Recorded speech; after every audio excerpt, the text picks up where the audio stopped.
What is going on, guys? It's Loaded Clips and I'm back. Got another video for you guys. Today I am presenting to you an updated video of my gun collection, everything I have in my collection at the moment. Got a lot of new stuff that I'm excited to show you guys. I've done one gun collection video before so far, so I'm gonna try and not make this too redundant. I'm gonna show everything that I have currently right now. And I'm gonna kind of spend a little bit more time on the newer stuff that I haven't shown versus the stuff that I have shown before. So just to make sure this video doesn't drag on for too long. So before we get started though, as always, if you're here, if you watch the videos, go ahead and drop a like on the video. I would really appreciate any support that you guys give. You know, you guys have been amazing. Thank you for subscribing to the channel. Thank you for watching the videos. Go ahead and just drop a like on the video. If you're not subscribed already, subscribe to the channel, leave a comment down below. Let me know what you want to see. Let me know your thoughts, your feedback on the content, and let's get into it, man. I'm excited to show you what I got here. So I think I'm gonna start with the pistols and then work my way into the long guns. So yeah, man, let's kick it off. So for my first gun, I'm gonna just keep it simple. We'll show you the EDC. This is my Glock 19. And this is a T-Rex Arms sidecar holster that I carry it in. Let me actually unload that bad boy. So we are clear now. That is my EDC, so I do carry it loaded, as you should. I don't know why you wouldn't. But yeah, this is my Glock 19. Nothing fancy. It's a Glock 19. I carry it every day, you know, so there's that. But like I said, you guys have seen this before, so I'm not gonna go in depth on it or nothing like that. Next up, you guys have not seen this one before. I actually did own this gun when I did my last video, but I forgot about it and forgot to show it. So I guess I'll show it in this one and talk about it. But this is the Taurus GX4. This is a more micro compact pistol. It holds 11 rounds. It is clear.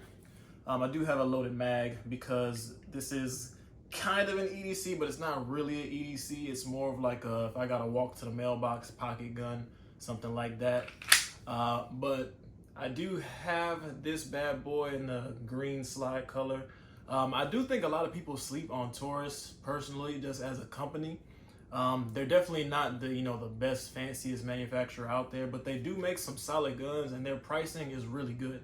So if you're looking for a decent carry gun, or maybe a gun to carry or to have in the house for home defense, I definitely would recommend checking out Taurus and seeing what they can offer you. They do have some great options, and based on my experience and the experience of people that I talk to, they don't really have many issues. I'm sure somebody out there has had some issues, but I mean, you could say that about any manufacturer. So I like this gun. It has a pretty good trigger too. This gun that you can get for under $300.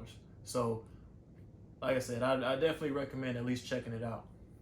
All right, next up we have my Canik Meta SFT Pro. This is kind of my do-all gun. This is the gun I train with at the range. This is, this is my baby, for lack of a better word. I put in a lot of rounds with this bad boy right here. I got the Holosun EPS carry red dot on here. Holds 20 rounds in the magazine. It's empty right now. And I have the Strike Industries micro compensator on this one, which really makes this thing even more fun to shoot. I love Canik guns. I think they make some of the best guns on the market, and their prices are really, really, really competitive. But this, I really love this gun. Like, again, this is the Meta SFT Pro. I don't believe I had this in my last gun collection video, so you guys, but I did do a video on it, so you guys have seen it before. But yeah, like I said, this is like my go-to, my main training gun right here. It's put a lot of rounds through it already, and I cannot say enough things about this. I got this for just about $600. And I think it's worth every penny. You pay a lot more for a similar gun that has some of the features that this has. So definitely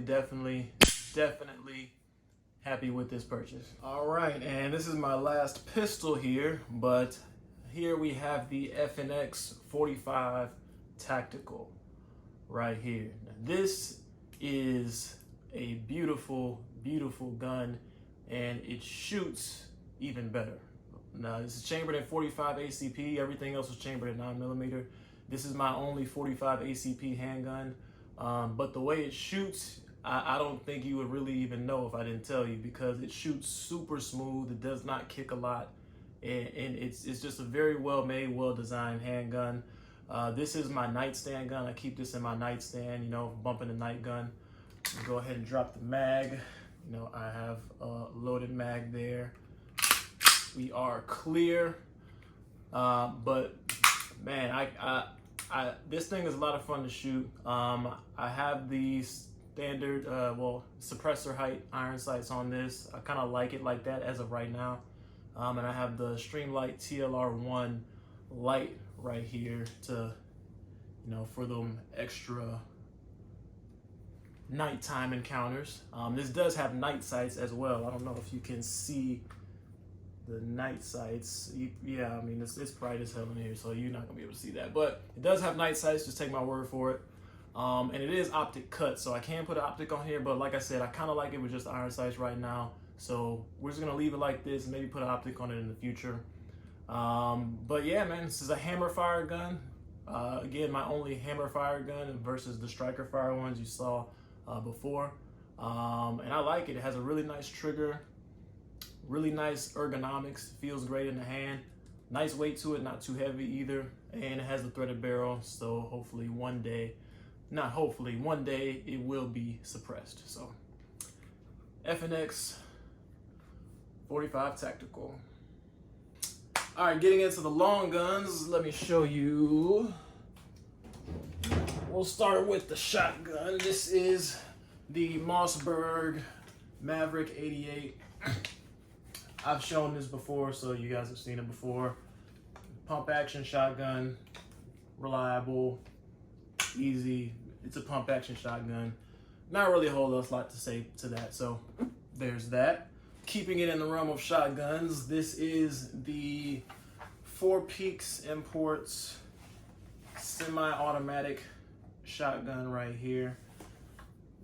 See right there. This actually is not, Four Peaks is not actually the manufacturer. This is I think it's Toros is the company that manufactures this gun. Four Peaks is the importer because this gun is made in Turkey. But it's a semi-automatic shotgun. I've shot it a few times. I haven't spent a whole lot of time with it.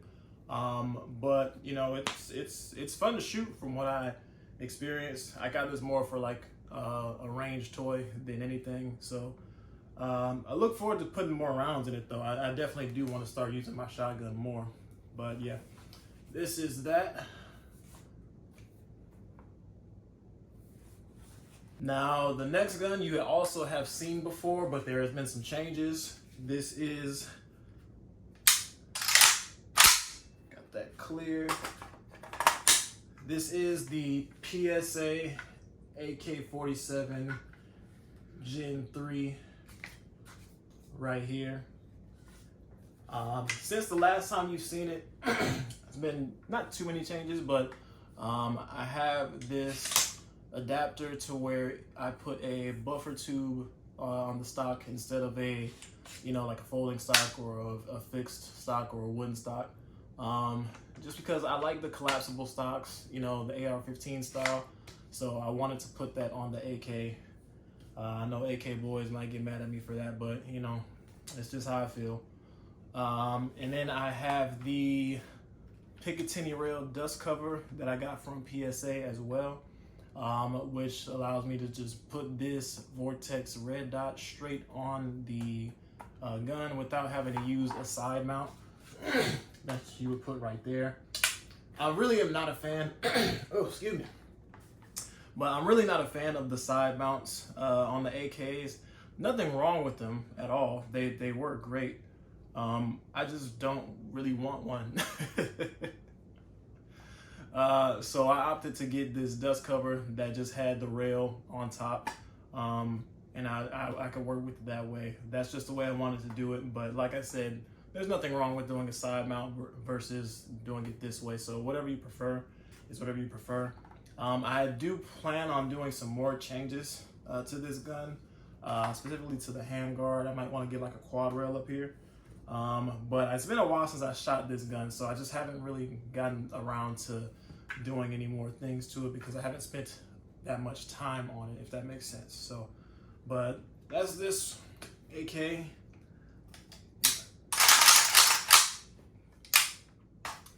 you have it. All right, now we're getting into the ARs. So first up, I will show you guys this right here. This bad boy is a PSA AR-15 with my own personal little rattle can job. You know, just a little can of spray paint, you know, to freshen it up a little bit with the mag to match. But it's pretty basic gun, not really a whole lot changed to it except for this V5 stock I put on here and this Primary Arms 1-6 LPVO. Other than that, it's pretty much stock. I have a Strike Industries charging handle on here. And yeah, that's pretty much it. This is gonna, well, the intended purpose for this gun was to be kind of like a long range, you know, target shooting gun. And I was going to, you know, put some or upgrade some parts on this gun to kind of tailor it more towards that. Just haven't gotten really around to doing that because I've been focusing on other things, which you're about to see in just a second. But I still have this here, still like it a lot. I do shoot it from time to time, but I don't shoot it really long range like I really initially intended to. So I hope to do that soon. Like I said, there's just a couple more things I want to do to this before I really get to that point. But I'll have fun with it at the range in the meantime. All right, next up is going to be my 300 Blackout AR-15 pistol. Well, I guess that term is kind of up in the air right now with the whole ATF pistol brace rule going up and circulating. But this is it right here. This is a 10.5-inch barrel, chambered in 300 Blackout, empty magazine, and the Holosun 510C red dot on here. And I got the Olight light right there. This is one of my home defense guns. So if you notice, I have a lot of home defense guns, but this one is, you know, I keep upstairs because this is going to be primarily focused on if I have to kind of fend off my household, right? So 300 Blackout is obviously going to be easier to suppress, which if you'll notice here, this doesn't have a muzzle device on it right now because I'm kind of getting this suppressor ready, because if you have a 300 Blackout, you got to suppress it. And that's best for indoor use if you're going to be having it in a home defense situation as well. So that's why I have this gun, but also it's fun to shoot, even though I don't shoot it much because 300 Blackout ammo is expensive and I ain't really got it like that right now. But you know, I do have, you know, the ammo that I need to have in order to defend myself. And I do break it out sometimes just to make sure, you know, it still functions correctly, the sights are on and stuff like that. But yeah, that's this gun right here. You guys have seen this before, but there's been some slight changes to it. So yeah, there's that. Now this next gun is kind of my prized possession because it's the gun I put the most work into, the gun I've shot the most, and the gun I've kind of tailored most to me. So that would be this bad boy right here. Now, in most of my videos, if you see me shooting an AR, I'm shooting this. You know, even if it looks a little bit different, this is the gun I'm shooting. So I'm gonna kind of talk through all the upgrades that I've done to it and why I've done it that way. Because this is kind of like my do-all if I need to, you know, go to war or something, or if civil unrest happens, or you know, if we have to you know, if the apocalypse happens or something like that, you got to survive a zombie apocalypse, whatever situation you want to put it in, this is going to be the gun I pick up and take with me to defend myself and my family with. So let's talk about it. We're going to start at the front. You'll see I have the Streamlight HLX. I think this is 1,000 lumens. It's either 1,000 or 1,200. This is 1,000 lumens flashlight on the top with the switch on top of the rail right there. And this muzzle device, which is probably something I'm going to change as well, because I want to get a suppressor ready muzzle device for when I get a suppressor. But this is just a Strike Industries 4-prong flash hider. Obviously you want to have a light on your gun, because if you're at nighttime or any type of situation, if you're in a building that's dark, doesn't have any lights, you need to find a way to illuminate the area and identify targets, right? So a light is kind of just a no-brainer to have on really any gun you have, but especially on a gun that's going to serve this purpose. For the handguard, this is a BCM quad rail handguard. I chose quad rail because I just like the look of it.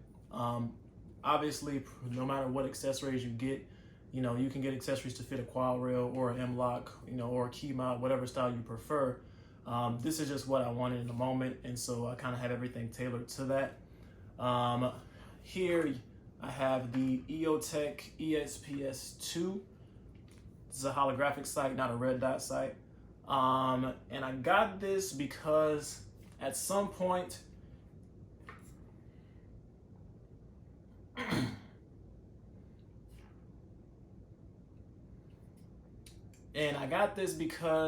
it's basically like it's durable, it's battle tested, and if I really need to grab this and take it in a drastic situation, I want something that I know can take a beating and will still work and still function for me. It is battery operated, and I have spare batteries that I can keep on air. I'm going to touch back on that as well. This light is also battery operated. They run off of the same batteries, so that was kind of strategic in that sense. But because this is battery powered, you also want to plan for an event where it may not function correctly because, you know, it's electronic. So because of that, I have these Daniel Defense fixed iron sights right here. I opted for fixed sights because I want them always ready. And you know, obviously Daniel Defense is a well-known brand. It's reliable, it's sturdy, durable, battle tested, like I said. And they co-witness perfectly with the EOTech. So if, you know, something happens or I get caught off guard, caught by surprise, and I need to get my rifle up, you know, if I forget to turn it on, or if the battery dies, or if it just doesn't work or something like that, I can easily just use the iron sights without having to change anything, without having to move my hand or anything like that. I can just go and not have to worry about, you know, stuff turning something on, pushing the button, and things like that, right? Obviously the sight the sight is good, but if it doesn't work, you don't want to be just ass out. Next is this Radiant Raptor charging handle right there. This was, I mean, I definitely do recommend upgrading the charging handle. I wouldn't say it's a necessary upgrade, but it definitely helps for ergonomics because it's a lot easier to reach and grab, and it's ambidextrous. So I definitely recommend doing that. It's not that expensive of an upgrade to do, so you can easily do it. And lastly, unfortunately, I have the pistol brace on here right now. We already talked about the pistol brace situation going on right now, so we don't need to hammer that again.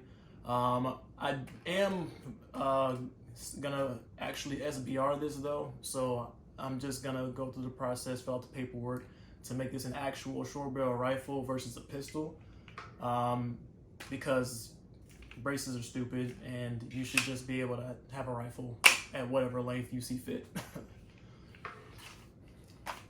But that's the process that we got to go through right now. So we're going to keep everything legal, keep everything compliant, you know, fill out the necessary paperwork so that we can own this the right way. All right, and last but not least, this is the newest addition to my collection. I have this bad boy right here. Look at that. So this is my first AR-10 build. This is chambered in 308 or 7.62 by 51. You know, it could be either or. This is a 16-inch build, so this is classified as a rifle. I have the B5 Systems stock right here. Got the sling on it because you should have a sling on a rifle. This is Aero Precision charging handle right here. Kind of going in reverse on this one, but it's all good. For the optic, I have the SIG Tango MSR 1-6 LPVO. And because this is primarily just going to be a range gun. This is long range is what I mean by that. This is meant to be stretched out, you know, shoot at distance.